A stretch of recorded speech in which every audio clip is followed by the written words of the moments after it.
الحمدللہ رب العالمین والصلاة والسلام علی محمد وعلی آلہ واصحابہ اجمعین۔ تعریف اللہ کے لیے ہم سب بیان کرتے ہیں، اور بزرگی اور بڑائی سب اللہ کے لیے ہے، اور اللہ کا فضل اور احسان اور اللہ کا ہی کرم ہے۔ اس نے اپنے فضل و کرم سے ہم سب کو ایک ایسے کام میں شریک ہونے کا موقع عنایت فرمایا جو بظاہر ایک دم ایک سلسلے وار اور ترتیب کے ساتھ چلانا اور اس میں حاضر ہونا مشکل ہوتا ہے۔ یہ اللہ کا ہی فضل ہے اور اللہ کا ہی احسان ہے۔ ہم سب اس بات سے اچھی طرح سے واقف ہیں کہ اس دین میں سب سے اہم چیز جو ہے وہ ہے ایک دوسرے کا اعتراف اور ایک دوسرے کی قدر، اور خاص طور پر ایک مسلمان کے لیے ایک دوسرے مسلمان کے دلوں میں جو جذبات اور جو برادرانہ محبت ہے، اس کے تعلق سے تو بسا اوقات یہ بھی فرما دیا گیا کہ کعبے کی عظمت اور عزت اور تعظیم اپنی جگہ پر، لیکن اکرام مسلم اور ایک مسلمان کے دل کا خیال رکھنا اور اس کی عزت اور تعظیم کرنا اس سے زیادہ بڑھ کر کے۔ اسی لیے امت مسلمہ ہمیشہ ہر معاملے میں ایک دوسرے کو سمجھ کر کے اور ایک دوسرے کا خیال رکھ کر کے آگے بڑھتی۔ ہماری عبادات میں بھی یہی ہمیں سبق دیا گیا۔ صحابہ کرام نے بعض موقعوں پر حضور اکرم صلی اللہ علیہ وسلم سے سوال کیا، اور صحابہ کرام سوال کرتے تھے، اور حضور صلی اللہ علیہ وسلم بھی موقع اور مناسبت سے ایسا سبق عنایت فرماتے تھے جو ہمیشہ کے لیے یادگار بن جاتا تھا۔ مدینہ منورہ صحابہ کرام تشریف لائے تھے، غربت کا زمانہ تھا، سروائیولز کی کمی تھی۔ ایسے عالم میں ایک دن حضور صلی اللہ علیہ وسلم نے صحابہ جو آس پاس تھے ان کو بلایا کہ یہاں آؤ، کوئی شخص پسند کرتا ہے کہ احد پہاڑ کے برابر سونا صدقہ کرنے کا ثواب حاصل کرے؟ اور جو لوگ مدینہ منورہ تشریف لے گئے ہیں وہ جانتے ہیں کہ احد پہاڑ کی وسعت مدینہ منورہ میں کیا ہے۔ ظاہر سی بات ہے کہ وہ صحابہ کرام جو دین پر جان دینے والے تھے، پیسہ نہیں تھا لیکن ہر موقع کی تلاش میں رہتے تھے کہ کب ہمیں یہ موقع میسر ہو، تو فوراً حاضر ہوئے اور متوجہ ہو کر کے جواب کا انتظار کرنے لگے۔ تو آپ صلی اللہ علیہ وسلم نے احد پہاڑ کی طرف اشارہ فرمایا اور کہا کہ اگر کسی مسلمان کے جنازے میں آپ شرکت کریں گے تو وہ شرکت کرنا احد پہاڑ کے برابر سونا صدقہ کرنے کے ثواب کے برابر ہو جائے گا، اتنا ثواب ملے گا۔ یہ ایک موٹیویشن تھا، لیکن اس موٹیویشن کی تہ میں آپ دیکھیے ایک دوسرے کا احترام، ایک دوسرے کے غم میں ساتھ دینا، ایک دوسرے کے لیے دعا کرنا اور استغفار کرنا۔ یہی فکر ہمارے اس پروگرام کی بھی ہے، اور اسی فکر سے آپ قیمتی وقت نکال کر یہاں تشریف لاتے ہیں۔ کیونکہ آج پہلا دن ہے اور اچھی طرح سے اعلان بھی نہیں ہو سکا ہے، لوگوں تک خبریں پہنچیں گی جب تو پابندی کے ساتھ لوگ آنا شروع ہوں گے، اور وقت بھی بہت تنگ ہو گیا ہے آج۔ لیکن یہ فکر جو آپ حضرات کے ذہن میں ہے وہ بڑی قابل قدر ہے۔ کسی بھی کام کی کامیابی کے لیے دو چیزیں بڑی اہم پائی جاتی ہیں۔ ایک تو یہ ہے کہ اس کا کام اس کی سوچ کے مطابق آگے بڑھ جائے، اور دوسرا کہ جو وہ ذہن میں خیالات لے آئے، خیالات ہیں، اس سے بڑھ کر کے اس کا نتیجہ نکل آئے۔ اس لیکچر سیریز میں اللہ تبارک و تعالیٰ نے کس کی نسبت سے، کس کی دعا سے اللہ نے قبول کیا ہے اور کس کی نسبت سے یہ بات آگے بڑھ رہی ہے، ہم اور آپ نہیں کہہ سکتے، اور کوئی دعویٰ نہیں کر سکتا۔ ممکن ہے کہ کہنے والے کا کوئی تعلق اس سے نہ ہو، کہنے والے کی زبان بھی اتنی اچھی نہ ہو، یہ بھی ممکن ہے کہ سننے والے کی توجہات اور اس کی دعائیں اس سے زیادہ بڑھی ہوئی ہوں۔ یہ کیا کم ہے کہ سال ابھی پورا ہوتا نہیں ہے، آخری لیکچر ابھی چل رہا ہوتا ہے اور کتاب آپ کے ہاتھ میں آ جاتی ہے، بغیر کسی کے سر پہ بوجھ بنے، بغیر کسی قرض کے، اور آپ اس کو اسپانسر کرتے ہیں، آپ کی جیبوں پر بھی بار نہیں پڑتا، اور 10 دن کے اندر اندر یہ کتاب آپ جہاں تک سوچ نہیں سکتے اس سے آگے پہنچ جاتی۔ اس کے ساتھ ساتھ ہمیشہ اس بات کی توقع رہتی ہے آپ حضرات کو، یعنی ہر وہ شخص جو محبت رکھتا ہے قوم سے، دین سے، اس کے ذہن میں یہ بات رہتی ہے کہ علماء کرام اگر اس بات کو لے کے آگے بڑھیں تو ہم سے زیادہ کام کرنے والے ہوں گے۔ اللہ تبارک و تعالیٰ پورے 3 سال سے پورے ہندوستان کے علماء کو آپ کے سامنے لا کے جمع کر دے رہا ہے۔ اس وقت بھی 33 طلبہ کا یہ بیچ 33 طلبہ کا بیچ کرناٹک سے لے کر کے نیپال تک کے طلبہ کا بیچ آپ کے سامنے حاضر ہے. اپنے اپنے گھروں کو چھوڑ کر کے یہ کچھ سیکھنے کے لیے آئے ہیں اور اس جگہ ان موضوعات سے بھی سیکھ رہے ہیں. تو آپ حضرات کی کاوشوں اور محنتوں سے بھی یہ سیکھ رہے ہیں اور انشاءاللہ اسی طرح آپ کا شوق اور آپ کی دلچسپی رہی اور اللہ نے ہمیں بھی محنت کی توفیق دی تو سال ختم ہوتے ہوتے یہ بھی وہ چیزیں لے کر کے پورے ہندوستان تک پھیل جائیں گے جس کے پہلے کے طلبہ کر رہے ہیں. اور ہمیں نہیں معلوم ہے, اللہ کو معلوم ہے کہ اللہ ان سے کیسا کام لے لے گا, کتنے سالوں کے بعد اللہ کام لے گا جو کل قیامت کو ہمیں پتہ بھی نہیں چلے گا. اور ہمیں حیرانی ہوگی کہ اللہ ایک کتاب اسپانسر کیا تھا, ہم نے اتنا بڑا کام اس جگہ پہ ہو گیا. اللہ جانتا ہے. اس لیے ایمان والا چھوٹے چھوٹے موقع کو حاصل کرنے کے لیے دوڑ پڑتا ہے. اسی فکر سے یہ پروگرام چلا اور اس کی ایک بڑی اہم تھیم تھی, منفی سے مثبت کی طرف, فرام نیگیٹو ٹو پازیٹو. یہ عنوان ہم لوگوں نے دیا تھا, یہ تھیم بنایا تھا. اس کی دو وجہ تھی. سب سے اہم وجہ لا الہ الا اللہ. لا الہ نیگیٹو, الا اللہ پازیٹو. نفی ہر چیز کی ہم مانیں گے تو صرف اللہ کی, صرف سب سے بڑے کی.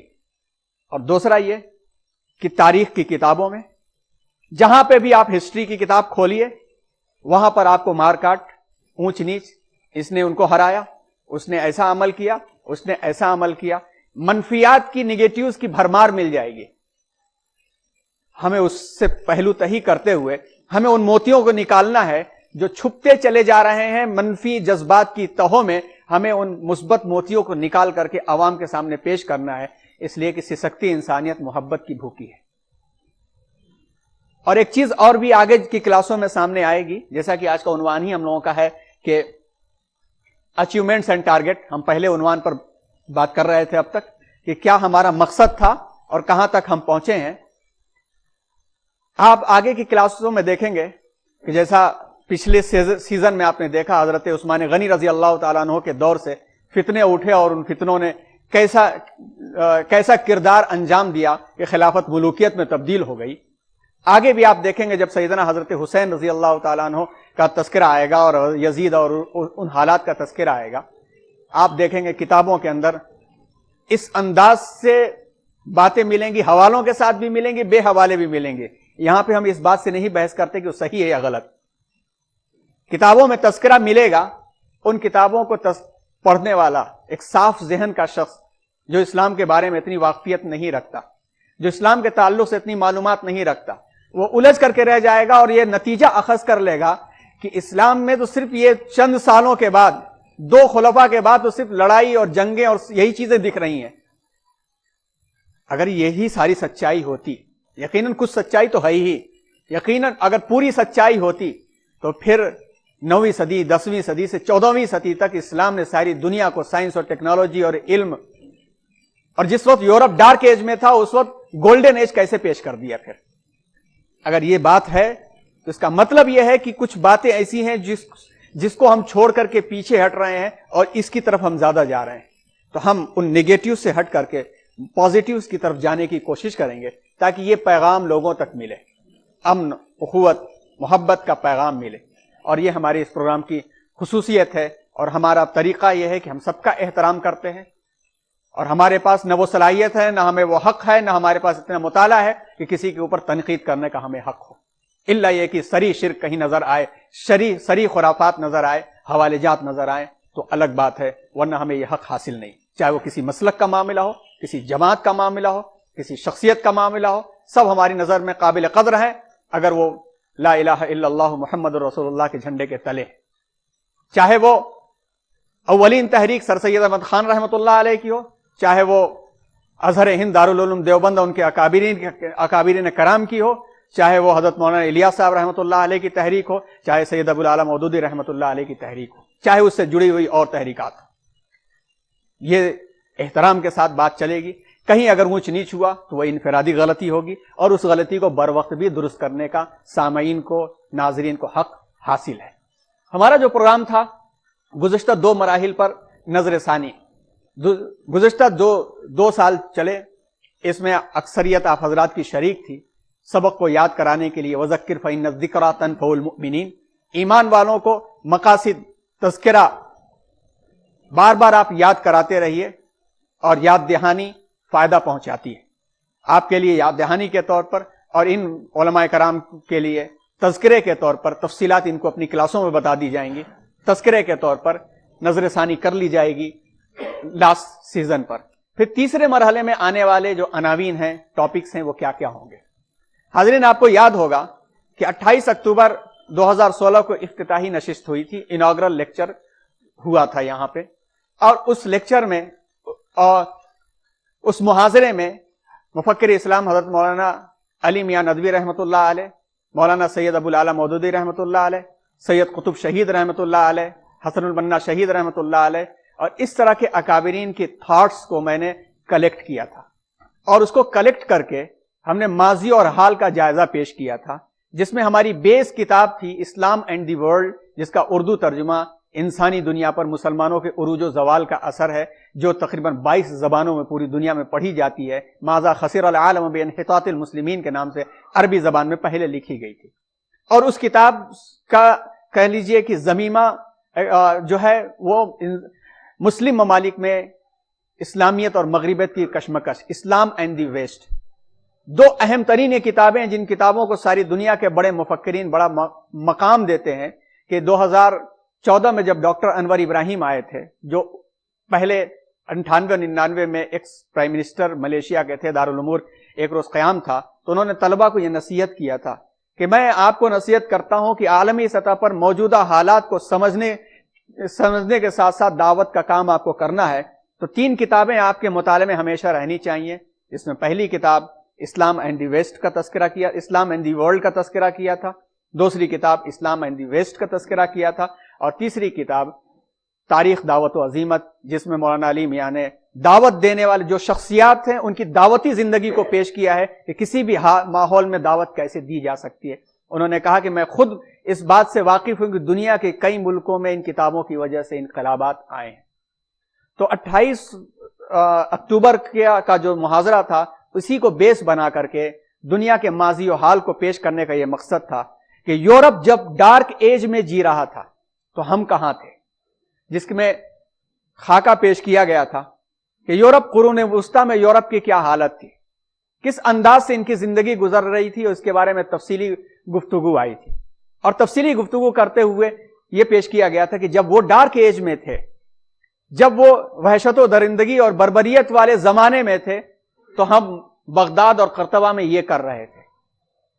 انجینئرنگ ہمارے پاس، جی پی ایس ٹائپ کا سسٹم ہمارے پاس، آسٹرولیب کو ڈیولپ کرنے والے ہم،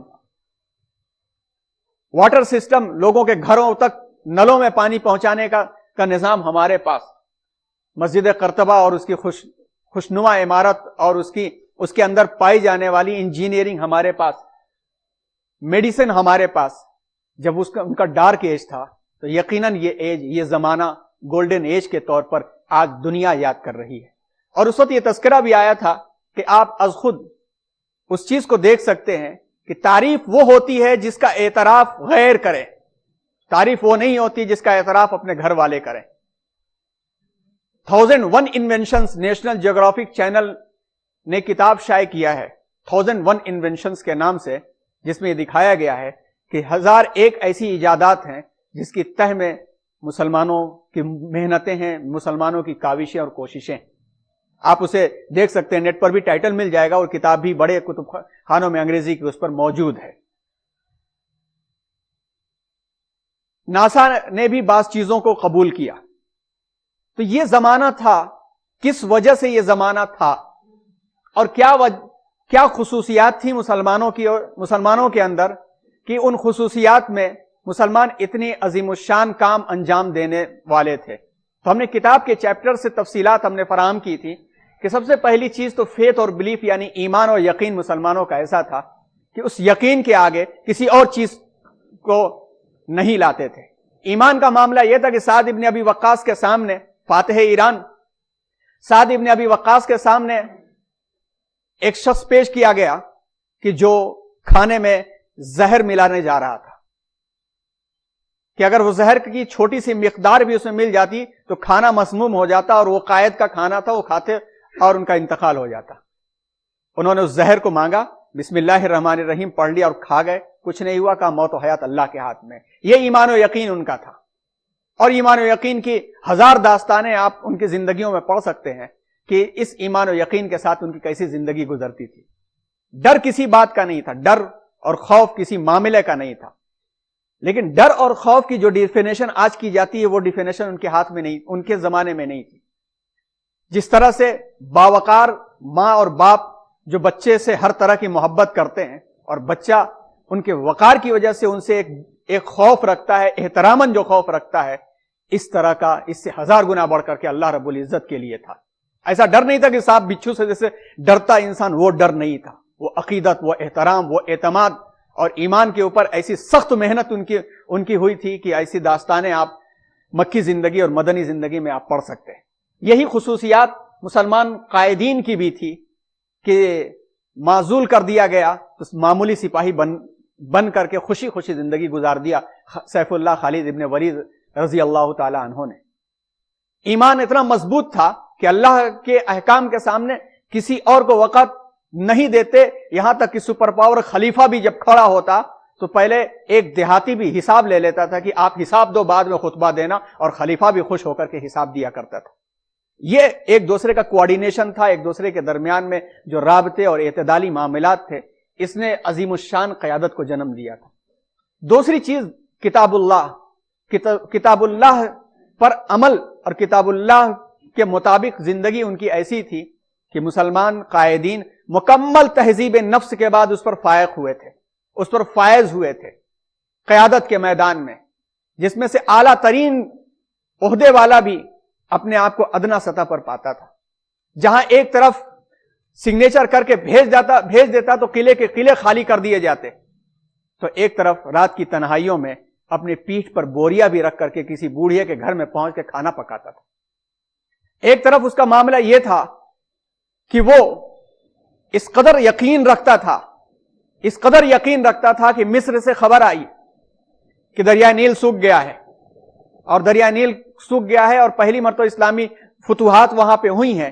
اس سے پہلے وہاں کا معمول یہ ہے کہ دریائے نیل جب بھی سوکھتا ہے تو ایک کنواری لڑکی کی بلی دی جاتی ہے، اور جو شیطان روکے ہوئے ہوتا ہے دریائے نیل کو جاری کر دیتا ہے. یہ ایمان اور یقین کے مضبوط لوگ ایسی حرکت نہیں کر سکتے تھے. اس خلیفہ کے پاس اتنا اعتماد تھا کہ وہ خط لکھتا ہے کہ دریائے نیل میں ڈال دیا جائے، اور اس میں صرف یہ جملہ ہوتا ہے کہ اللہ کے حکم سے رکا ہے تو رک، ورنہ ہمیں تمہاری کوئی ضرورت نہیں. اور تاریخ اس بات کی گواہ ہے کہ وہ خط جس دن سے پڑا ہے آج تک دریائے نیل سوکھا نہیں ہے. اتنا اعتماد تھا، اتنا زیادہ اعتماد تھا. لیکن خوف کا معاملہ یہ تھا کہ پیڑ کے نیچے جا کے سر جھکا کے روتا تھا، کاش میں تنکا ہوتا. پوچھتے لوگ کہ کیا ہوا عمر، اتنا کیوں رو رہے ہیں آپ؟ کہا یہی وہ پیڑ ہے جس کے نیچے میرا باپ مجھے چھڑی سے مارا کرتا تھا کہ تجھے اونٹ چرانا نہیں آتا تو کیا کرے گا زندگی میں؟ ایک اونٹ بھی تجھ سے چرانا نہیں آتا تو زندگی میں کیا کرے گا؟ یہ تو میرے آقا کا فیض ہے کہ مجھے دنیا چرانے کا فن سکھا دیا. کتاب اللہ کے اوپر ایسا یقین اور کتاب اللہ کے مطابق احکام اور فیصلہ کرنا اتنا عظیم الشان معاملہ تھا کہ قرآن نے کہہ دیا کہ معاملہ کر رہے ہو تو لکھ لو، اور لکھنے والا جو گواہ ہو سچا ہونا چاہیے. علی داماد رسول، برادرانہ نسبت، دنیا اور آخرت کی دوستی، اس سے بڑا مقام اور کیا ہو سکتا ہے؟ کسی لڑائی میں زرہ گم ہو گئی، اور وہ زرہ جو لوہے کا کپڑا، اس زرہ کو ایک یہودی کے پاس دیکھ لیا. حضرت علی نے کہا میری یہ دے دو، گواہ پیش کرو، چلو قاضی کے پاس چلتے. خلیفہ جس کے ہاتھ میں افغانستان تک کا علاقہ، آذربائیجان تک کا علاقہ اور مراکش تک کے علاقے، ادھر اسکندریہ تک فوجیں، پورا کا پورا علاقہ داماد رسول کے، اس کا قول ہی کافی تھا ساری مملکت کے واسطے. مگر یہود اتنا سادہ اور سیدھا، اتنی بھی جرت نہیں کہ جس کے اوپر دعویٰ کرنے زبردستی لے لیں، ایک زرہ بھی نہیں لے سکتا. عدالت میں پہنچ گئے، عدالت میں کہا گیا کہ گواہ پیش کی، دعویٰ آپ نے کیا ہے، گواہ آپ پیش کیجئے. قاضی کہہ رہا ہے خلیفہ کو کہ دعویٰ آپ نے کیا ہے، آپ گواہ پیش کیجئے. حضرت علی نے کہا میرے بیٹے گواہی دیں گے. اور کون ہے حسن حسین، سیدہ شبابی اہل الجنہ، جنت میں نوجوانوں کے سردار ہیں. مگر قاضی کے پاس اتنی جرت موجود ہے کہ خلیفہ کو کہتے ہیں کہ نہیں، باپ کے حق میں بیٹی کی گواہی نہیں مانی جائے گی، آپ کوئی اور لائیے۔ غلام کو لایا گیا، غلام کو بھی آقا کے حق میں گواہی نہیں مانی جائے گی، کوئی نہیں ہے میرے پاس، جب کوئی گواہ نہیں ہے تو جس کے پاس جو مال ہے اسی کا ہے۔ اتنی جرت موجود تھی قاضی کے پاس، اور اتنا دم نہیں تھا کہ کتاب اللہ سے آگے خلیفہ بھی بڑھ جائے۔ خیر بعد میں یہودی نہ صرف ایمان واپس کیا بلکہ ایمان لا لیا کہ جس خلیفہ کے پاس اتنی جرت نہیں کہ وہ احکام الہی سے ذرہ برابر بڑھ جائے، اس سے سچا دین کون سا ہو سکتا ہے۔ کتاب اللہ سے سر منہ انحراف نہیں ہوتا تھا۔ لوگوں کے کام آنے کا فریضہ، سروس فار ادرس، دوسروں کے کام آنے کا فریضہ تو ایسا انجام دیتے تھے کہ قرآن میں ان پر فخر فرمایا جاتا تھا، پراؤڈ کیا اللہ تعالیٰ نے، وَيُؤْثِرُونَ عَلَىٰ أَنفُسِهِمْ وَلَوْ كَانَ بِهِمْ خَصَاصَةٌ۔ مہمان رسول تشریف لائے، کوئی ہے مہمان رسول کی میزبانی کرنے والا؟ یہ نہیں دیکھتے تھے کہ میرے گھر میں کیا ہے اور میرے گھر میں جگہ ہے یا نہیں ہے، میں لے جاتا ہوں اللہ کے رسول۔ گھر پہنچے، اہلیہ سے کہا، اہلیہ نے کہا کچھ بچا نہیں، یہ صرف بچوں کا کھانا ہے جو ان کو رات میں کھلا کے سلانا ہے، اور وہ بھی کھانا ہمارے گھروں کی طرح نہیں ہوگا کہ اتنا کھایا اتنا پھینکا، وہی 2 سوکھی روٹیاں تھیں۔ اب کیسے مہمان رسول کو واپس کریں، شرمندگی ہوگی۔ ذہن میں آئیڈیا آیا، تدبیر آئی، رات کا وقت ہے، ایسا کرو بچوں کو ذرا بہلا پھسلا کے کہانی سنا کے سلا دو، اور دسترخوان سجا دو، اور جو کچھ بھی ہے حاضر کر دو، اور کسی بہانے سے ایسا نکلو کہ چراغ گر جائے اور بجھ جائے، اور دیا سلائی اور آگ جلانے کے لیے تم پڑوس میں جاؤ۔ اس درمیان میں مہمان سے شروع کرنے کے لیے کہہ دوں گا، اور میں صرف کھانے کی ایکٹنگ کرتا رہوں گا تاکہ مجھے کھانا نہ پڑے، مہمان کھا لے۔ طریقہ کارگر ہوا، مہمان نے کھانا کھا لیا اور یہ اطمینان کے ساتھ سو گئے۔ صبح ڈرتے ڈرتے دربار رسول صلی اللہ علیہ وسلم میں تشریف لائے، مسکراہٹ دیکھی آقا کے چہرے پر تو اور ڈر گئے، لیکن آپ صلی اللہ علیہ وسلم نے اللہ رب العزت کی جانب سے یہ خوشخبری سنائی کہ اپنے آپ کو دوسروں کو اپنے آپ پر ایسا ترجیح دیتے ہیں چاہے اپنا نقصان ہی کیوں نہ ہو جائے۔ وَيُؤْثِرُونَ عَلَىٰ أَنفُسِهِمْ وَلَوْ كَانَ بِهِمْ خَصَاصَةٌ۔ بہت تاریخیں بھری پڑی ہیں، ان کو نکال کے ہمیں لانا ہے، ان کو نکال کر کے لانا ہے تاکہ عمل کا جذبہ ہمارے پاس بھی ویسا ہی پیش آئے، دوسروں کو کام آنے، سروس فار ادرس۔ یہ خصوصیات مسلمان قائدین میں تھی، مسلمان غلاموں میں بھی تھی، مسلمان آقاؤں میں بھی تھی۔ اخلاق اور تعلیم، اس میں کہیں مسلمان کمپرومائز نہیں کرتے تھے۔ اخلاق کے بارے میں تو سمبل اور اعلیٰ نشان بنا دیا گیا، وَإِنَّكَ لَعَلَىٰ خُلُقٍ عَظِيمٍ۔ اے نبی، اخلاق کی جتنی اونچائی ہو سکتی ہے سب سے اونچے مقام پر آپ ہیں، اور آپ صلی اللہ علیہ وسلم نے فرما دیا بُعِثْتُ لِأُتَمِّمَ مَكَارِمَ الْأَخْلَاقِ، جتنی اچھائیاں ہیں سب کو اکٹھا کر کے میں پریکٹیکلی پیش کرنے کے لیے بھیجا گیا، اور پیش کر دیا آپ صلی اللہ علیہ وسلم نے۔ اور پھر ان کے عکس پر نقش، جس کو کاپی کہا جا سکتا ہے پوری طرح سے، صحابہ کرام میں خلفائے راشدین اور عشرہ مبشرہ جڑے ہوئے لوگوں نے اخلاق کو جس انداز سے پیش کیا، وہ اخلاق اور کردار ہر جگہ نمایاں طریقے پر نظر آئے گا۔ غیروں کے ساتھ، اپنوں کے ساتھ، جانوروں تک کے ساتھ اخلاق کا معاملہ پیش کیا گیا، پیڑ پودوں کے ساتھ بھی اخلاق تک کا معاملہ پیش کیا گیا، جس کی تفصیلات پچھلے اس میں آئی اور اس کتاب میں بھی موجود ہیں کہ کیا تفصیلات تھیں وہ۔ اور تعلیم کا معاملہ سب سے زیادہ، مسلمان کا جو سب سے بڑا زیور تھا وہ تعلیم تھا۔ آپ دیکھیں صفحہ نبوی، دیکھیں صفحہ نبوی کا ایکسپینشن دیکھیں، انفرادی طور پر گھروں میں جو ادارے چلتے تھے، خواتین جو ادارے چلایا کرتی تھی، اور خواتین کے اداروں میں عرصے دراز تک ماں عائشہ رضی اللہ تعالیٰ عنہ ہیڈ ایسی تھی کہ بڑے بڑے صحابہ کرام کو بھی بعض دفعہ مسئلہ حل کرنے کے لیے ان کی خدمت میں پہنچنا پڑتا تھا۔ تو تعلیم کے معاملے میں مرد اور عورت کو برابر یکساں مواقع دیے گئے تھے۔ حضرت عمر رضی اللہ تعالیٰ عنہ نے اپنی مملکت میں جو 5000 مساجد بنائی، ہر مسجد مدرسے سے جڑی ہوئی تھی، اور مدرسے کا مطلب ہر طرح کی تعلیم گاہیں۔ صلاحیتوں کو پہچان کر کے انڈیویجول ٹریننگ بھی دی گئی اور گروپ ٹریننگ بھی دی گئی۔ پچھلی مرتبہ تذکرہ کافی آیا، اور یہی چیز ایسی رہی کہ مسلمان اس چیز کو لے کے آگے بڑھ گئے، یہاں تک کہ جب یہ کانفلکٹ پیش آئی حضرت امیر معاویہ حضرت علی رضی اللہ تعالیٰ عنہ کی، بعد میں دور اموی میں جب یہ کانفلکٹ پیش آئی تو تعلیم سے جڑا ہوا یہ طبقے میں سے ایک بڑا طبقہ تعلیم میں صرف لگ گیا۔ عرصے دراز تک عبداللہ ابن عباس، حضرت عبداللہ ابن عمر زندہ رہے، مگر آپ دیکھیں گے کہ سیاست میں کہیں کردار نظر نہیں آتا، اور حدیث کی تشریح اور حدیث کی کسی کتاب کو اور تفسیر کو کھول لیجئے، عن عبداللہ ابن عمر عن عبداللہ ابن عباس کا تذکرہ آپ کو مل جائے گا۔ یہ علم ان کے ذریعے سے ہم تک پہنچا، ان کے شاگردوں کی ایک بڑی تعداد آپ کو مل جائے گی، اکرمہ سے لے کے مجاہد تک، اور اس کے بعد کے سلسلے آپ کو مل جائیں گے۔ یہی وہ سلسلے تھے جو مدینہ منورہ میں امام مالک، بعد میں کوفہ اور بصرہ میں امام ابو حنیفہ، پھر مدینہ اور مکہ میں امام شافعی، اور پھر آگے والے آنے دنوں میں یہ سلسلہ چلتا رہا۔ ایک سلسلہ سیاست کے طریقے سے چلتا رہا، اور ایک سلسلہ یہ تعلیم اور تعلم کے سلسلے سے چلتا رہا، اور اسی نے آگے چل کر کے یہی اشخاص تعلیم کے ٹائکون باقی رہے جس نے المامون جیسا شخص پیدا کیا، اور دارالخلافہ بغداد کے اندر عظیم الشان یونیورسٹیاں وجود میں آئیں جس کا یورپ مرہون منت ہے۔ خود یورپین مورخین اس بات کا اقرار کرتے، اعتراف کرتے۔ تعلیم قائدانہ خصوصیات میں سب سے اہم ترین معاملہ تھا، اور تعلیم کو سب کے لیے عام کیا گیا تھا۔ ایجوکیشن فار آل جو کہا گیا تھا، تعلیم کو اس طرح سے عملی طور پر عام کیا گیا تھا کہ ہر شخص کا برابر کا حق تھا کہ وہ ایک شخص کسی کے یہاں غلامی بھی کرتا، بڑھئی ہوتا، نجار ہوتا، دھوبی ہوتا، مگر جہاں وقت ہوتا تو وہی محدث اور مدرس بن کر کے درس دیا کرتا تھا، اور ہزار لوگ جا کے شریک ہوتے تھے۔ خاندانی نسبتیں دیکھیں، غزالی روئی کے اور کاٹن کے معاملے کرنے والے، ہمارے یہاں دنیا کہا جاتا ہے، ایسا لفظ استعمال کیا جاتا ہے، لیکن آج دنیا امام غزالی کے نام سے یاد کرتی ہے۔ احیاء علوم الدین اور نسخہ کیمیا، آپ ان کتابوں کو دیکھ لیجئے تو یہ نالج کی انسائکلوپیڈیا ہے جس سے یورپ نے چیزوں کو اخذ کیا ہے۔ اخلاق اور تعلیم، معاشی عدل مسلمان قائدین کی خصوصیات تھی۔ معاشی عدل قائد کے پاس بھی اتنا ہوتا تھا جتنا مقتدی کے پاس ہوتا تھا، خلیفہ کے پاس بھی وہی ہوتا تھا جو اونٹ چرانے والے اور اونٹ کی نکیل پکڑنے والے کے پاس ہوتا تھا۔ پچھلے سیزن میں تذکرہ آیا تھا، آپ کو معلوم ہوگا کہ سیدنا عمر فاروق رضی اللہ تعالیٰ عنہ اس وقت جس وقت وہ سپر پاور خلیفہ بن چکے تھے، خطبے کے لیے کھڑے ہوئے، ایک چادر نیچے پہنے ہوئے، ایک چادر اوپر ڈالے ہوئے ہیں، دیہات کے معصوم سیدھے سادے شخص کھڑے ہوئے۔ عمر خطبہ بعد میں دینا، حساب دو کہ 2 چادر کیوں پہن لی جبکہ مال غنیمت سے سب کو ایک ایک چادر بانٹی گئی ہے۔ سوال کر رہے ہیں اور خلیفہ بھی جواب دینے کے لیے مجبور ہے۔ ان کے جواب دینے سے پہلے ان کے بیٹے جواب دیتے ہیں کہ میں نے اپنی چادر ابا کو دے دی، اس لیے ابا کے پاس 2 چادر۔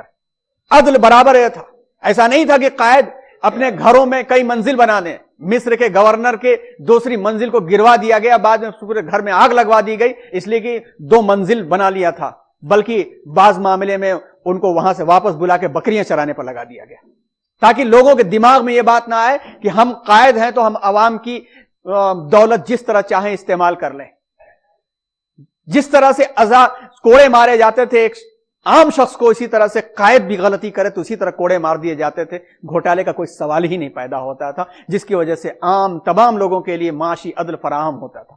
سود کا معاملہ سب کے لیے برابر ہوتا تھا، زکوٰۃ کا معاملہ سب کے لیے برابر ہوتا تھا۔ سود جسے ان پر حرام ہے تو ان پر بھی حرام ہے، کوئی معاملہ اس کا نہیں ہوتا تھا۔ لین دین، امانت، دیانت، جتنے معاملات ایک عام شخص کی زندگی میں پائے جاتے تھے اتنے معاملات ان کی زندگی میں بھی پائے جاتے تھے، اتنا کام ان کو بھی کرنا پڑتا تھا۔ معاشی عدل اور مشاورتی نظام مسلمانوں کا تھا ہر معاملے کے اندر، اور مشاورت کے لیے سب سے اہم ترین مقام مسجد ہوا کرتی تھی۔ جب بھی کوئی مشورہ کرنا ہوتا، الصلاۃ جامعہ کا لفظ استعمال ہوتا، اور الصلاۃ جامعہ سے بلایا جاتا اور بلا کے مشورہ ہوتا، اور مشوروں کے بعد سے عمل ہوتا تھا۔ اور اللہ تبارک و تعالیٰ نے اپنے مذہب اپنے پسندیدہ دین کے لیے بھی مشورہ پسند کیا ہے، شورا پسند کیا ہے کہ مشورے کے ساتھ امت مسلمہ جس کام کو بھی انجام دیتی ہے اس میں خیر و برکت ہوتی ہے۔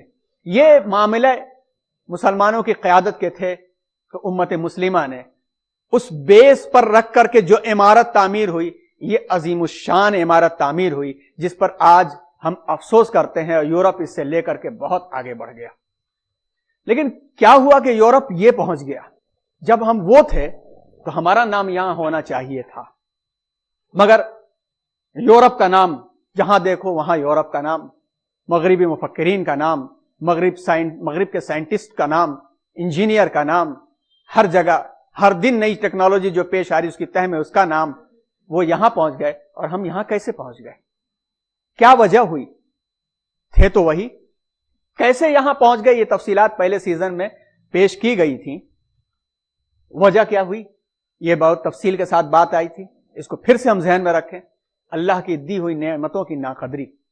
اللہ نے ایک پسندیدہ دین دیا تھا، ایمان اور یقین دیا تھا، اس کی ناقدری جب سے شروع ہوئی تو اللہ تبارک و تعالیٰ نے اس نعمت کو لے کے دوسروں کے حوالے کر دیا. وَإِن تَتَوَلَّوْا يَسْتَبْدِلْ قَوْمًا غَيْرَكُمْ.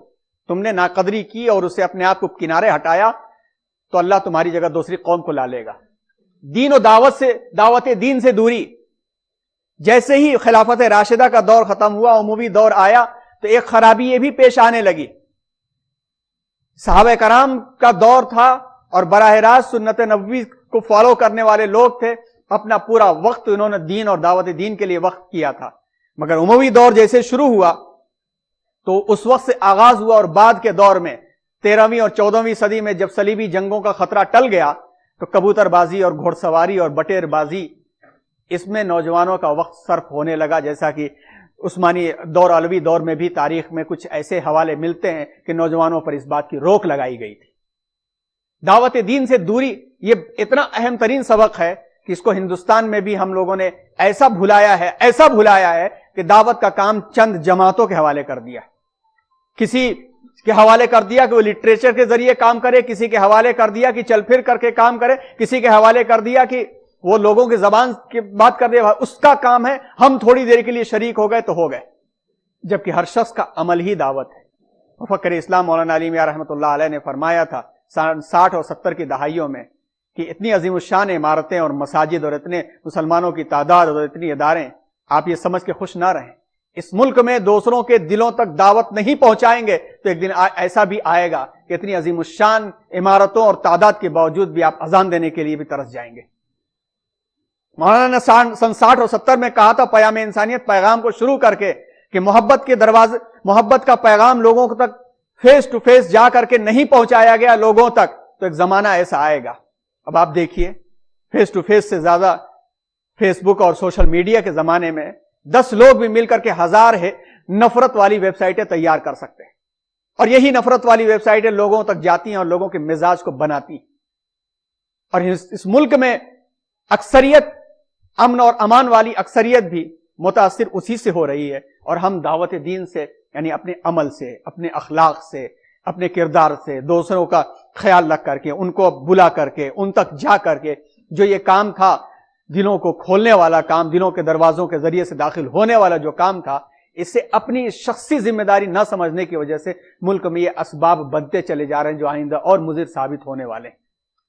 حصول تعلیم کو دینی فریضے سے ہٹا کر صرف دولت کمانے کا ذریعہ سمجھنا بھی ہمیں بہت نیچے لے گیا ہے. تعلیم دینی فریضہ تھا، ایک ایسا فریضہ تھا کہ بڑوں نے لکھ دیا ہے کہ بغیر علم حاصل کیے ہوئے مسلمان کا ایمان بھی مکمل نہیں ہے. مسلمان کا ایمان بھی مکمل نہیں ہے، کیونکہ یہ دینی فریضہ ہے کہ ہر بچہ پڑھے اور ہر چیز سے زیادہ اخراجات تعلیم کے لیے استعمال کیے جائیں. اب اگر کہیں ایڈمیشن ہوتا ہے تو یہ دیکھ کر کے ہم ایڈمیشن کراتے ہیں کہ یہاں پر جاب اپارچونٹیز کتنی ہے، کیمپس سلیکشن کتنا اچھا ہوگا، اور کتنا پیسہ لگ سکتا ہے ایم ڈی بنانے میں، اور کتنا پیسہ لگ سکتا ہے ایم بی بی ایس بنانے میں، بعد میں اس کو ریگین کیسے کر سکتا ہے، اس سے ہمیں فکر نہیں ہے. اسلام میں دینی فریضہ تھا. میڈیکل ڈاکٹر بھی بنتا تھا تو رات و دن اپنے آپ کو تیار رکھتا تھا کہ کیسے لوگوں تک پہنچ کر کے ہم اس ثواب کو حاصل کریں گے. پیسہ تو خود بخود آئے گا، عیادت کا ثواب تو ہمیں ملے گا ہی، کہ جب تک ایک مریض کا خیال رکھنے کے لیے مریض کا علاج کرتے رہیں گے تو فرشتوں کی دعاؤں کے سائے میں تو رہیں گے. یہ چیزیں پائی جاتی تھی. مال و دولت کمانے کے جب ذریعہ سمجھا جانے لگا تو علم محدود ہو گیا. ہم تک علم محدود ہو گیا اور سکڑتا جو ہے ہمارے ہاتھوں سے نکل کے کسی اور کے ہاتھوں میں چلا گیا. اس پر مزید آپسی نا اتفاقی نے مزید نقصان پہنچایا. اور صورتحال ایسی ہے کہ اللہ ہم سب کی حفاظت فرمائے. صورتحال ایسی ہے کہ اس کی ایک مثال یہ ہے کہ سیلاب جب آتا ہے، تیز پانی بہتا ہے تو سانپ، بچھی، کیڑے مکوڑے ہر چیز بہتے ہیں. اور آپ پانی میں دیکھیں تو ایک تختہ اگر بہتا ہوا جا رہا ہے تو آپ کو نظر آئے گا سانپ بھی وہیں بیٹھا ہوا ہے، بچھو بھی وہاں بیٹھا ہوا ہے، کیڑے مکوڑے بھی بیٹھے ہوئے ہیں. سانپ کیڑے مکوڑوں کو کھاتا ہے، مگر اس سیلاب سے بچانے کے لیے سب نے تختے پر پناہ لے رکھی ہے. وہ ایک دوسرے کو نقصان نہیں پہنچاتے بلکہ کنارے لگنے کی وہ کوشش کرتے. سیلاب میں تو ایک دوسرے کے دشمن بھی ایک جگہ آ کر کے اپنے آپ کو بچانے کی کوشش کرتے ہیں. اس سے زیادہ اور بڑا سیلاب نہیں ہو سکتا ہے کہ چوطرفہ سیلاب ہم امت مسلمہ کے سروں پر مڈلاتے ہوئے ہمارے گھروں میں داخل ہو گیا ہے. پھر بھی آج ہم مسالک میں افتراق کی باتیں کرتے ہیں کہ فلاں کافر ہے اور فلاں ایسے نماز غلط پڑھتا ہے تو فلاں ایسے غلط نماز پڑھتا ہے, فلاں کی مسجد تو فلاں کی مسجد, فلاں نہیں آنا چاہیے, فلاں نہیں جانا چاہیے. آپس کی نا اتفاقی کے بارے میں حدیث آتی ہے کہ ایسا دین کو موڑ دینے والی ہے جیسے استورے سے بال موڑ دیا جاتا ہے. صفایا ہو رہا ہے ہر مقام سے. سن 14ویں 15ویں صدی کے بعد سے آپ دیکھیں آہستہ آہستہ صفایا ہوتے ہوتے 1923 میں خلافت ختم کر دی گئی. پھر اس کے بعد اسرائیل قائم ہو گیا, اور اس کے بعد دیکھیے آپس میں لڑ کر کے ہم اسے کیسے کیسے مضبوط کرتے چلے جا رہے ہیں کہ ایک طرف ان کا رونا روتے ہیں تو دوسری طرف انہیں پیسہ فراہم کرتے ہیں. کون کر رہا ہے؟ یہی لوگ کر رہے ہیں. انہی ذخائر سے ہو رہے ہیں آپس کے اتفاقی. اور جب یہ معاملات ہوئے تو لازمی نتیجہ تھا کہ عالم اسلام کا عام ذہنی اور علمی انحطاط, کتنی کوشش کر لو. یہاں تو اللہ کا فضل ہے, ہم بار بار اس بات کا اعتراف کرتے ہیں کہ اللہ تبارک و تعالیٰ نے ہم لوگوں کو یہاں اس جگہ پہ موقع دیا, اور آپ حضرات سے اس بات کی ہمیشہ درخواست کرتے ہیں کہ عام لوگوں کے مقابلے یہاں لوگوں کو زیادہ شکر ادا کرنا چاہیے کہ اللہ کا فضل ہے کہ ذہنوں کے اندر سوچ ہے اور فکر ہے, اور کوئی بعید نہیں کہ اللہ تعالیٰ یہیں سے عالمی قیادت پیدا کر دے انہیں علاقوں سے. اور اللہ سے دعا ہے کہ اللہ پیدا فرما دے. 2 مہینے اپنے علاقوں میں اسی طرح کی تقاریر رہی. اگر یہ ریکارڈنگ ان تک پہنچے گی تو یہ میسج ان حضرات کے لیے. ایک مقام پہ ایک مسجد, بڑی جامع مسجد میں 3 جمعے میں ہم نے ایک سلسلہ بنایا کہ ہم ان حضرات کے سامنے وہ بات پیش کریں گے. رمضان المبارک کا موقع ہے, یہاں پہ 80% نوجوان روزہ نہیں رکھتے, آرام سے گھومتے پھرتے, پہلے چھپ کے کھاتے تھے اب سامنے کھاتے ہیں. روزے دار وہ ہے جو اپنے آپ کو منہ جھکا کے گزر جائے تو اس کی عزت ہے. بس 3 جمعے میں ہم نے عنوان بنایا اس ملک سے نبیوں کا تعلق اور اس ملک کی اہمیت اور عظمت اسلام کے لیے. دوسرا عنوان بنایا کہ اس علاقے کی اہمیت, ایک علاقائی, پہلا عنوان بنایا عالمی حیثیت, دوسرا ملکی حیثیت, اور تیسرا علاقائی حیثیت.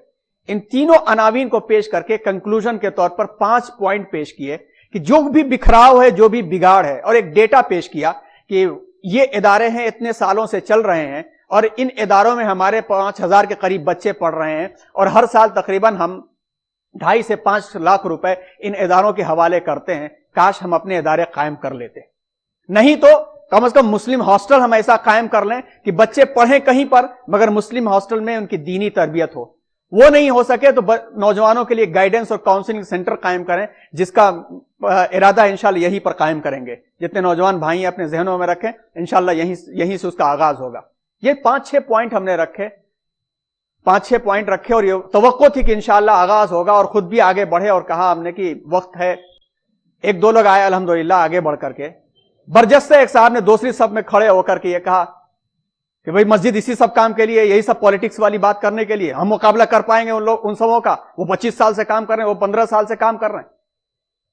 عام ذہنی علمی انحطاط. اور آپ کو سخت تعجب ہوگا, مدرسہ بورڈ, یوپی بہار کے لوگ اچھی طرح جانتے ہیں, مدرسے کے نام سے گورنمنٹ کے اصولوں سے اپنے آپ کو جن حضرات نے جوڑا ہے پیسے لینے کے خاطر, پیچھے الگ بورڈ آگے الگ بورڈ, پیسہ کھلا کر کے جس طرح سے حرام کا پیسہ یہ حضرات کھا رہے ہیں. اور بعد میں جب گورنمنٹ یہ کہتی ہے کہ یہاں پہ فلاں کی تصویر لگانا ہے یا فلاں آپ کو یہ کام کرنا ہے, تو پھر کیوں قوم کا مسئلہ بنایا جاتا ہے؟ عام ذہنی علمی انحطاط اتنا نیچے گر چکا ہے انحطاط کہ آپ چیختے جائیے, چلاتے جائیے, کچھ کام نہیں ہونے والا. اسی لیے کوشش یہ ہوتی ہے کہ ان باتوں سے زیادہ عمل میں ہم آگے بڑھ جائیں. 2-4 بھی لوگ ہوں گے تو بھی بہت. اللہ تبارک و تعالیٰ کو تعداد نہیں چاہیے, نیت چاہیے ہوتی ہے. انحطاط کی وجوہات یہی ہیں. سب سے بڑا انحطاط یہ ہے کہ ذہن و دماغ میں بس اتنی آئے کہ دین کا مطلب یہ ہے کہ جمعے کے دن کرتا پہن کر کے کھڑے ہو گئے تو بس اب دین میں آ گئے. بہت انحطاط ہے. بات تو وہاں تک تھی. تو پچھلی مرتبہ یہ تفصیل کے ساتھ باتیں آئی تھیں. وجوہات کیا ہیں؟ انہی چیزوں کو لے کر کے اس جگہ پہ یہ کوشش شروع کی گئی کہ ہم نوجوانوں تک پہنچے. کامیاب نہیں ہو پا رہے ہیں کیونکہ نوجوان نہیں آ پا رہے ہیں. اس لیے ہم لوگ کوشش کر رہے ہیں خود آگے بڑھ کر کے ہم نوجوانوں تک پہنچیں, مسلم ہاسٹل کے بڑوں سے ملاقات کریں, ان کے بڑوں سے ملاقات کر کے ان نوجوانوں تک پہنچے اور شہر کے اور نوجوانوں تک پہنچے. یونیورسل گائیڈنس سینٹر اسکولوں میں خود پہنچ رہا ہے. اس سے جڑے ہوئے لوگ بھی سبھی مصروف لوگ ہیں, لیکن پھر خود اسکولوں تک پہنچتے ہیں, خود اخراجات کرتے ہیں, تاکہ ایک نوجوان کے ذہن و دماغ میں بھی خیال آ گیا تو انشاءاللہ تبارک و تعالی اللہ تعالیٰ ان سے کام لے لیں گے. اسی فکر سے یہ لیکچر بھی شروع ہوا, اسی فکر سے حضرات کی بھی تربیت کی جا رہی ہے کہ آپ یہاں کی نیشنل زبان ہے اور انٹرنیشنل زبان ہے بلکہ, اور آپ ان باتوں کو وہاں تک پہنچائیں گے کہ کہیں سے تو اللہ تعالیٰ کھڑا کر دیں گے. اللہ تعالیٰ جہاں سے چاہے جس کو کھڑا کر سکتے ہیں. نہیں نومید اقبال اس کشت ویرا سے ذرا نم ہو تو یہ مٹی بڑی زرخیز ہے ساقی, بے چارگی پہ اپنی نجا شان خدا دیکھ. کام کرو, ابھی کیا تھے اور کیا ہو گئے تم. علامہ اقبال, یہ الطاف حسین حالی رحمۃ اللہ علیہ نے جو شعر کہا اس کا ایک ٹکڑا ہے کہ ابھی کیا تھے اور کیا ہو گئے تم, ابھی جاگتے تھے ابھی سو گئے تم.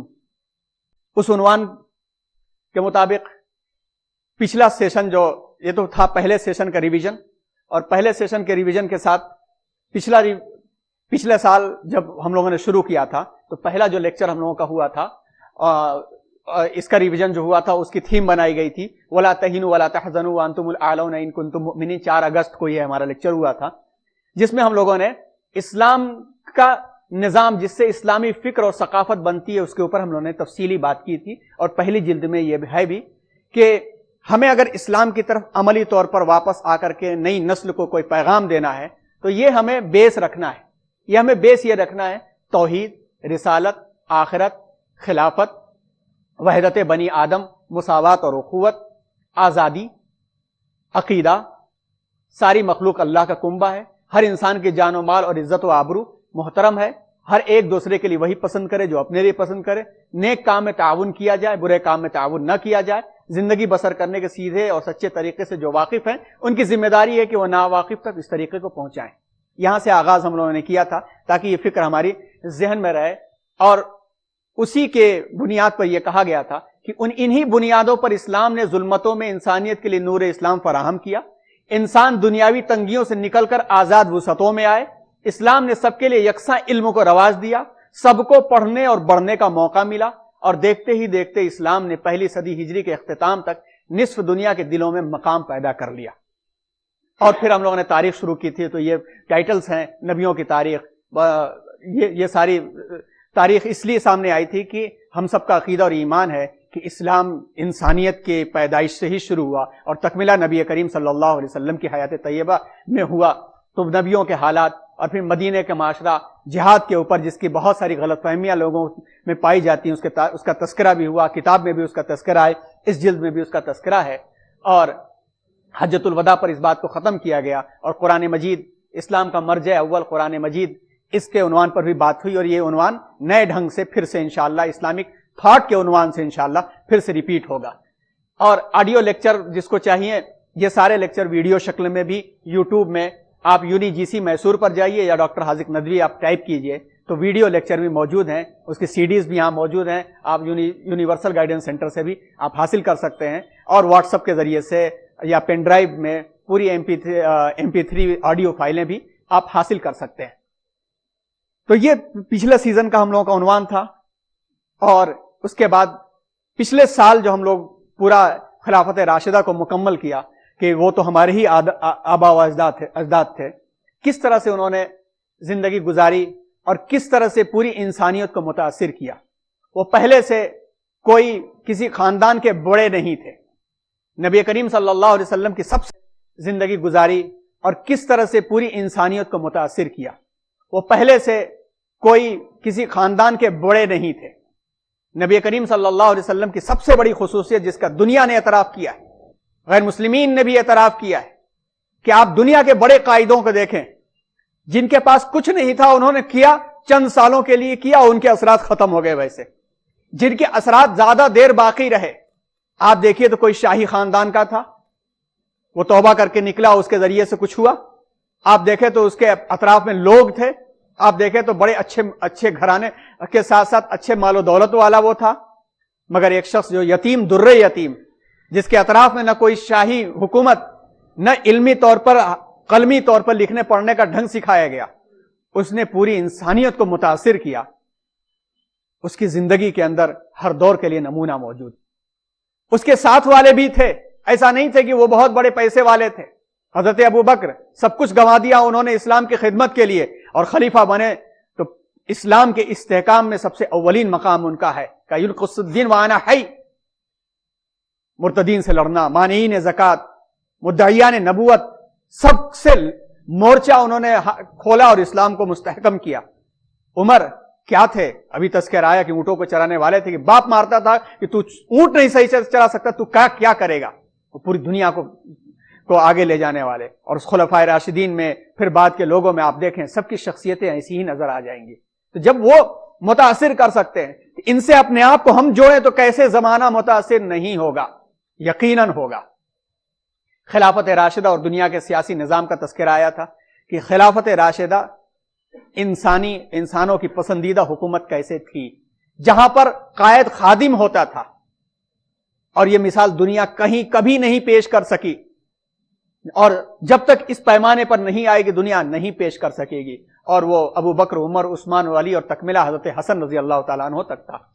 ابو بکر رضی اللہ تعالیٰ عنہ کا تذکرہ آیا تفصیل سے, عمر فاروق رضی اللہ تعالیٰ عنہ کا تذکرہ اور تفصیل سے آیا, اس لیے کہ ایڈمنسٹریٹو طور پر, حکومتی طور پر, انتظامی طور پر آپ نے جتنے کام شروع کیے اس میں سے اکثر کام ایسے تھے جو دنیا کے سامنے اس سسٹم کے مطابق کبھی نہیں ہوئے تھے.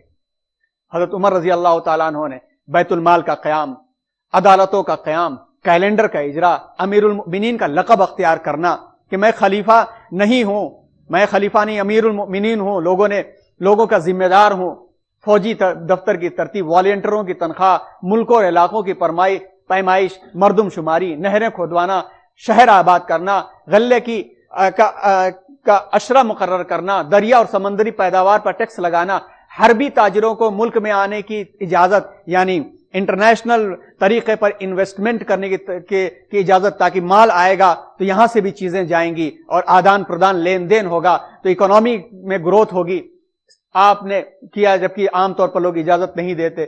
جیل خانہ بنانا, اس کا پورا ڈپارٹمنٹ قائم کرنا, عام سزا کے لیے درے کا استعمال, راتوں کو گشت کر کے رعایا کا حال معلوم کرنا, پولیس ڈپارٹمنٹ, فوجی چھاونیاں, رجسٹرار, مکہ اور مدینہ کے درمیان سرائے تاکہ حاجیوں کو تکلیف نہ ہو, لاوارث بچوں کی پرورش کے لیے روزینہ, مختلف شہروں میں مہمان خانے, غریب عیسائی اور یہودیوں تک کا بھی وظیفہ.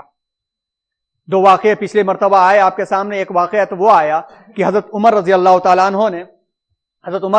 تعالیٰ عنہ نے پہلے تو یہ کیا تھا کہ جو بچہ ماں کا دودھ چھوڑ دے گا اس کا وظیفہ مقرر ہو جائے گا. ایک دن جو ہے وہ گشت کا فرما رہے تھے, اور گشت میں آواز سنائی دی بچے کے رونے کی, تو انہوں نے دریافت کیا کہ کیوں بچے کو زبردستی دودھ چھوڑا رہی ماں. تو ماں نے جواب دیا کہ اس لیے چھوڑا رہی ہوں کہ جس دن دودھ چھوڑ دے گا اگلے دن عمر جو ہے خلیفہ ان کا وظیفہ مقرر کر دیں گے. حضرت عمر کو افسوس ہوا اور آئے نیا حکم جاری کیا کہ جس دن بچہ پیدا ہوگا اسی دن سے اس کا وظیفہ شروع ہو جائے گا. ایک یہودی جو اچھے خاصے ٹھیک ٹھاک تھا, ضعیف تھا, اور اس کو بھیک مانگتے ہوئے دیکھ لیا حضرت عمر نے, اور حضرت عمر رضی اللہ تعالیٰ عنہ کو افسوس ہوا اور گئے جا کر کے جتنے ضعیف یہودی اور عیسائی تھے, حالانکہ وہ کیا تھے, ذمی تھے, اس کے باوجود بھی ان کا وظیفہ مقرر کر دیا. مکاتب, ادارے, معلم و مدرسین کی تنخواہیں, قرآن مجید کو ابوبکر صدیق رضی اللہ تعالیٰ سے یکجا کروانا. غرض آپ اس کی تفصیلات کتاب میں دیکھ بھی چکے ہوں گے, مزید دیکھنا چاہیں تو پوری تفصیل کے ساتھ کتاب میں موجود ہے. یہ مثالی جمہوری خلافت تھی. پھر یہ سارے تذکرے آپ کے سامنے آئے. اسلامی تاریخ میں خلیفہ حضرت عثمان غنی کا دور, فتنوں کا جائزہ, حضرت عثمان کی شہادت, حضرت علی, امیر معاویہ اور ان سے اختلاف, خلافت راشدہ کی تکمیل. پھر 2 چیزیں اس میں جوڑ دی گئی تھی, اسلامی شریعت اور امت مسلمہ کے عقائد بھی جوڑ دیے گئے تھے. اشاعت اسلام, تلوار اور جہاد, اس پر ایک سوال آیا تھا, اس کا تفصیلی جواب دیا گیا تھا. آڈیو اور ویڈیو موجود ہیں, آپ اس کو دیکھ سکتے ہیں. اب انشاءاللہ ہاتھ پہ ہاتھ دھرے ہوئے منتظر فردہ ہم کب تک رہیں گے؟ کچھ کرنا ہے. اس کے واسطے کچھ نئے کام انشاءاللہ اور ہوں گے. بنیادی طور پر تو قرآن کی تجوید سے جوڑنے کے لیے پچھلے سال 2 مہینے کا کورس ہوا تھا, اسی سے جوڑتے ہوئے قرآن کی تفہیم پر ہم لوگ لے جائیں, اور آپ کوشش کریں کہ آس پاس کے نوجوان آئیں, ان کی ایک ٹیم بنا کر کے جو کاؤنسلنگ اور گائیڈنس سینٹر کا جو کانسیپٹ ہے مسجد کے ذریعے سے, اس کام کو ہمیں فوراً شروع کرنا ہے. جتنی دیر کرتے جائیں گے اتنا زیادہ نقصان ہوتا چلا جائے گا. اپنی اصلاح آپ کرنا ہے, ہمیں امر بالمعروف نیک کام سے جڑنا ہے, برے کام سے رکنا ہے. افراد کے ہاتھوں میں ہے اقوام کی تقدیر. ہر فرد ہے ملت کے مقدر کا ستارہ. یا ایھا الذین آمنوا علیکم انفسکم لا یضرکم من ضل اذا اهتدیتم الی اللہ مرجعکم جميعا فینبئکم بما کنتم تعملون. المائدہ سورہ آیت نمبر 105. آپ اس کی تفسیر دیکھیے, تفسیر ابن کثیر اور قرطبی دیکھیے, اس میں آپ کو یہ حوالہ ملے گا کہ ابو بکر صدیق رضی اللہ تعالیٰ عنہ نے صحابہ کرام سے فرمایا کہ تم یہ سمجھتے ہو کہ ایمان لائے, ترجمہ اس کا یہ ہے کہ اے ایمان والو, علیکم انفسکم, تم اپنے ذمہ دار ہو, لا یضرکم من ضل اذا اهتدیتم, ہدایت کے بعد تمہیں کوئی نقصان نہیں پہنچا سکے گا. اللہ کی طرف تمہیں لوٹ کے جانا ہے اور جو کچھ تم کرتے تھے اللہ تمہیں بتا دے گا. تم یہ مت سمجھنا کہ ایمان لا لیے تو نقصان نہیں پہنچے گا. میں نے رسول اللہ صلی اللہ علیہ وسلم سے سنا ہے کہ جب تک امر بالمعروف اور نہی عن المنکر سے نہیں جڑو گے تب تک جو ہے تم نقصان سے بچ نہیں سکتے. بھلائی اختیار کرنا, بھلائی کی تلقین کرنا, برائی سے رکنا, برائی سے روکنا. کلکم رائن وکلکم مسئول عن رعیتہ, ہر شخص ذمہ دار ہے, اس کی ذمہ داری کے بارے میں اسے سوال ہوگا. کہاں ہوگا؟ دنیا میں بھی ہوگا, آخرت میں بھی ہوگا. دنیا میں محنتوں پر فیصلے ہو جاتے ہیں. اگر ہم نے ان ذمہ داری کو نہیں سمجھا, اور جیسا کہ نہیں سمجھا, ہر چیز اٹھا کے ہماری دوسروں کو دی جا رہی ہے, اور جو چیز نہیں دی گئی وہ گھسیٹ کے لوگ لے رہے ہیں, ہمیں چاہیے کہ ہم اس کی حفاظت کریں, اس ذمہ داری کو ادا کریں. کہیں ایسا نہ ہو کہ ہم ذمہ داری سے پیچھے ہٹیں. تو جو نوجوانوں کے ایک بڑا طبقہ ایسا ہے جو اللہم اغفر لحینا و میتنا بھی نہیں جانتا ہے, اور یہی صورتحال رہی تو وہ بھی اب پھولوں کی چادر لے کے پہنچتے ہیں, تو کل کو وہ بھی دیا لے کے پہنچ کر رکھ کے چلے آئیں گے کہ ابا کی قبر پر ہم نے حق ادا کر دیا. صورتحال آنے لگی ہے اسی پیش, نہیں معلوم ہے ان کو. من رأى منکم منکرا فلیغیرہ بیدی, غلطی دیکھو, برائی دیکھو, طاقت ہے تو اپنے ہاتھ سے روکو. ابھی بچے ہمارے ہاتھوں میں, ان کو لاؤ, اس طرح کے پیغام سے جوڑو, اور اس جوڑ سے انشاءاللہ وہ بچے خود بخود سیکھیں گے. جب وہ بڑے ہو جائیں گے تو ہاتھ سے نہیں ان کو موڑ سکو گے. پھر بھی اگر بڑے ہیں تو زبان سے سمجھاؤ, محبت سے سمجھاؤ, حسن اخلاق سے سمجھاؤ. اور وہ بھی نہیں ہو پا رہا ہے تو اضعف ایمان پر کب تک زندگی گزرے گی؟ خود دور رہنا اضعف ایمان ہے, لیکن کم از کم یہ بھی تو کر سکتے ہیں. انشاءاللہ اسی پر مشتمل اسلامی فکر کی بنیادی اساس اور عصر حاضر, اس پر 3-4 لیکچر چلیں گے, تاکہ ہمیں معلوم ہونا چاہیے کہ اسلامک تھاٹ کی بیس کیا ہے, اس کی تہ میں کیا محنتیں ہوئی ہیں. علم و اشاعت دین کے نمائندہ صحابہ کرام کا تذکرہ پچھلی مرتبہ نہیں ہوا, ان کا تذکرہ ہونا چاہیے کہ ان کی میتھڈالوجی کیا تھی. یقیناً صحابہ کرام کی ایک بڑی تعداد جن کے بارے میں ہم لوگ سنتے ہیں کہ ملکوں پھیل گئے. ایک بات ہم غور نہیں کرتے ہیں, اور غور کریں تو اس میں ہمیں ایک بہت بڑا سبق ملے گا. وہ ملکوں پھیلے تو کیا پہنچتے ہی وہاں کی زبان سیکھ لیا انہوں نے؟ صحابہ کرام اگر مالابار آ گئے, یہاں کی پرانی زبان جب پراکرت زبان ہے, اس کا مطلب ہے کہ اپنی شکل میں کنڑا اور ملیالم اور تیلگو کسی نہ کسی شکل میں تو موجود رہی ہوگی نا, اچانک تو سیکھا نہیں ہوگا انہوں نے. پھر بھی وہاں گئے, کیا طریقہ تھا کہ لوگوں کے دلوں میں انہوں نے جگہ بنایا. خواجہ معین الدین چشتی ادھر آ گئے تو اچانک جس ذریعے سے, اور جو بزرگ ان سے پہلے آئے تھے, اچانک تو نہیں سیکھ لیا ہوگا انہوں نے. یہ سبق ہم لوگوں کے لیے موجود ہے کہ نادانستگی علم کو پھیلانے میں رکاوٹ نہیں بنتی ہے. قدم اٹھانا, ہمت کرنا اور حوصلہ کرنا, یہ ہمارے لیے سبق بنتا ہے. تو ہمیں اس سے سبق ملے گا کہ کس طریقے سے انہوں نے انجام دیا. علم و اشاعت دین کی نمائندہ صحابیات کا بھی تذکرہ اسی برابر کا ہے, صحابیات کا بھی تذکرہ اسی برابر کا ہے. ہمیں معلوم ہونا چاہیے, ہمیں بھی ان کی عزتیں اور عظمتیں سمجھ میں آئیں گی, اور ہمیں یاد رکھنا چاہیے جو قوم اپنی ماؤں کی عزت کرنا بھول جاتی ہے, اس قوم میں اولیاء پیدا ہونے بند ہو جاتے ہیں. ہمیں عزت اور عظمت آئے گی. پھر اس کے بعد یہ عنوان تو چلے گا ہی, اسلامی تاریخ میں اموی دور, سیاسی کشمکش و کشاکش, فرقہ بندیاں, پھر کس طرح خوارج پیدا ہوئے, اور جہمیہ اور جتنے بھی فرقوں کا تذکرہ آیا تھا وہ فرقے. ترویج و علم و حفاظت دین اس دور میں کیسے ہوئی, کس انداز سے ہوئی. خلیفہ پنجم حضرت عمر ابن عبدالعزیز, ایک زمانہ تھوڑے وقت کے لیے ایسا آیا کہ لوگ ان کو خلیفہ پنجم کہنے لگے. کیا سبق اس سے حاصل ہوتا ہے. پھر اس کے بعد سب کچھ اپنی جگہ پر, مگر ہمارا پیغام مثبت, منفی سے مثبت کی جانب. آپ کا ساتھ, آپ کا تعاون, آپ کی دعائیں, آپ کی مشورے ہمیشہ چاہیے. آپ کوشش کریں لوگ جڑیں, بچے اور نوجوان جڑیں, اور جتنا زیادہ جڑیں گے انشاءاللہ تبارک و تعالی انہی کوششوں سے بات آگے بڑھے گی. اور یہ توقع رکھیں اور دعا بھی کریں کہ اللہ ہمیں وہاں تک پہنچائے, ان گہرائیوں تک پہنچائے, تاکہ ان گہرائیوں سے موتیوں کو نکال کر کے حقائق کو ہم پیش کر سکیں, تاکہ عملی طور پر ایک معاشرہ ہم تشکیل دینے میں کامیاب ہو جائیں, جس میں کم از کم اتنا عمل تو نہیں ہے کہ بچ سکیں, کم از کم تھوڑی امید ہو کہ تھوڑی رحمت کی کرن آ جائے گی. شکریہ، جزاک اللہ.